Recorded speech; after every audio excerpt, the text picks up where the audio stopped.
Remontons le temps jusqu'aux premiers jours de l'histoire de l'humanité, à l'époque où nos ancêtres vivaient en tribus nomades. Songe un instant à ce que devait être la vie pour ceux qui souffraient d'une déficience visuelle. Pour ceux qui avaient la chance de n'avoir que des problèmes de vue bénins, ils pouvaient probablement se déplacer sans trop de difficultés. Mais pour ceux qui souffraient de graves problèmes de vue, les défis étaient quasi insurmontables. Leur productivité et leur utilité pour la tribu pouvaient être grandement compromises, ce qui pouvait conduire à leur exclusion. Au fur et à mesure que nous nous sommes établis et avons formé des communautés, la façon dont nous nous traitions mutuellement a commencé à évoluer, et nous avons commencé à considérer ces personnes souffrant de graves problèmes de vue avec un peu plus de gentillesse et d'empathie. Toutefois, sans les connaissances scientifiques dont nous disposons aujourd'hui, les moyens de leur venir en aide étaient très limités. Avant l'apparition des lunettes, les gens souffrant de problèmes de vue mineurs, comme la myopie, n'étaient probablement pas très affectés.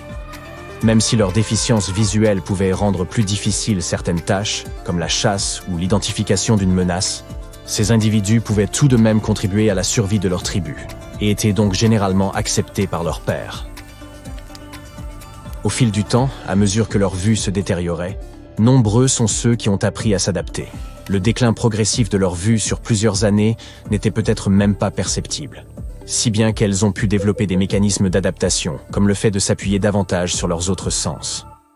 Il convient également de noter qu'une vision nette et précise n'était pas aussi essentielle à l'époque qu'elle ne l'est aujourd'hui.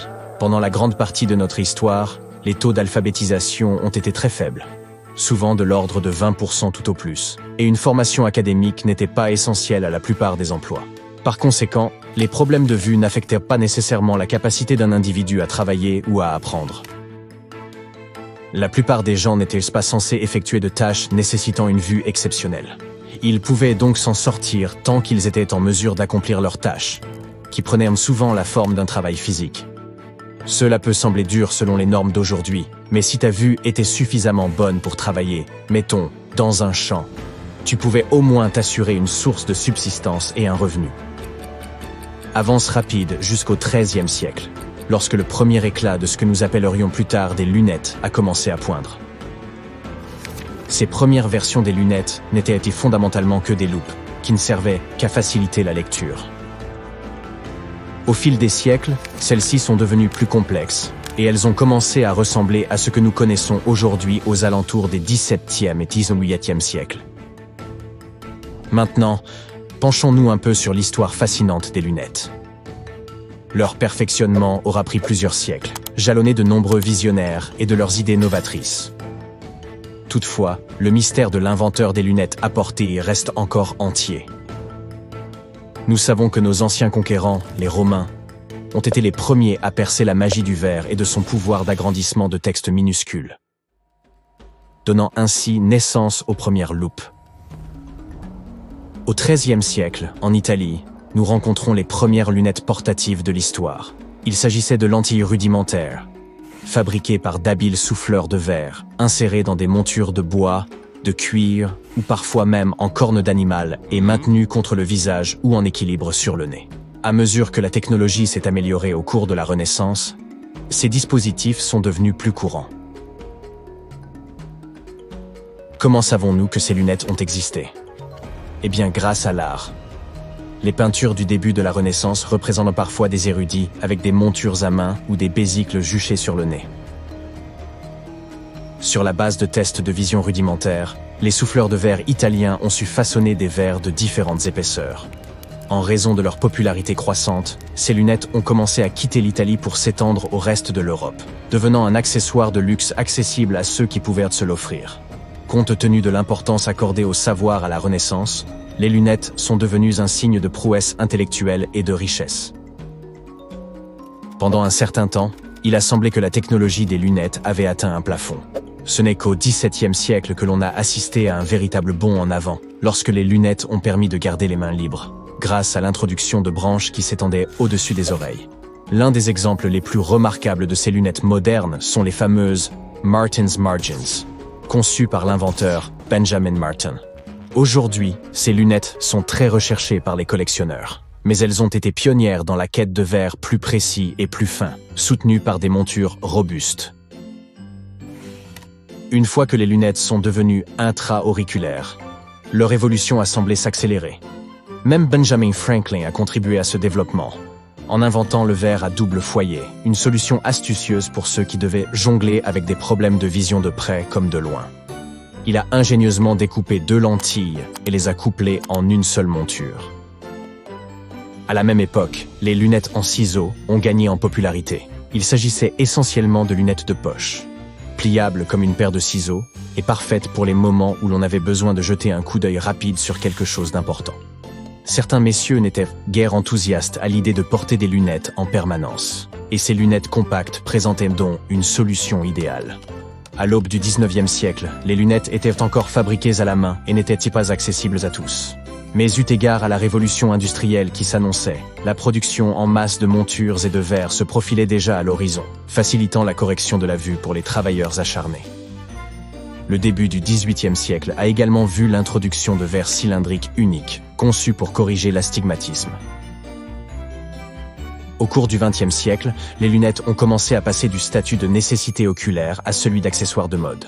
Un large éventail de montures de formes, de matériaux et de couleurs différents a commencé à inonder le marché, permettant aux porteurs de choisir des lunettes adaptées à la forme de leur visage, à la couleur de leurs yeux, ou même à leur tenue vestimentaire. Theodore Roosevelt, par exemple, portait des lunettes sans branches qui restaient en place grâce à un pince-nez. Bien qu'elles soient tombées en désuétude en raison de leur aspect digne du siècle dernier, ces lunettes faisaient fureur à l'époque. Ce qui a vraiment changé la donne, c'est l'avènement de plastique robuste. Les montures n'avaient plus besoin d'être en bois, en métal ou en corne. Ce plastique pouvait être moulé dans un vaste assortiment de formes et de tailles. C'est également au XXe siècle que l'on assiste à l'essor des lunettes de soleil. Si l'idée est née en Asie au XIIe siècle, elles étaient à l'origine destinées à masquer l'expression des juges, et non à améliorer la vision ou à protéger du soleil. Plusieurs fabricants ont joué avec des verres colorés, mais pas pour des raisons de protection. Très vite, cependant, les lunettes de soleil teintées sont devenues populaires, en raison de la sensibilité à la lumière due à certaines conditions médicales. Cette tendance s'est rapidement imposée, et, à la fin des années 20, les lunettes de soleil étaient produites en masse. Non seulement pour protéger du soleil, mais aussi pour réduire l'éblouissement. Les années 80 ont vu naître les lentilles en plastique, moins susceptibles de se briser et plus légères et plus fines que les lentilles en verre. Et l'innovation ne s'est pas arrêtée là. Aujourd'hui, nous disposons de verres dotés de revêtements protecteurs qui réduisent l'éblouissement et bloquent les rayons UV nocifs. Aussi fascinant que cela puisse sembler, une autre découverte intéressante a trait au pourcentage de personnes affectées par des problèmes de vision. Certaines études suggèrent que la myopie n'était pas aussi répandue dans le passé qu'elle ne l'est aujourd'hui. En réalité, le nombre de personnes diagnostiquées comme souffrant de myopie a explosé. Les projections indiquent même que d'ici à 250 ans, une personne sur 2 sur la planète pourrait être myope. Une étude particulière a mis en lumière le fait que la myopie touche aujourd'hui 2 fois plus d'enfants que dans les années 60. Dans certaines régions d'Asie, la situation est encore plus accentuée. Alors que les médecins et les chercheurs du monde entier tentent de comprendre la cause profonde de ce problème, certains le qualifient d'épidémie.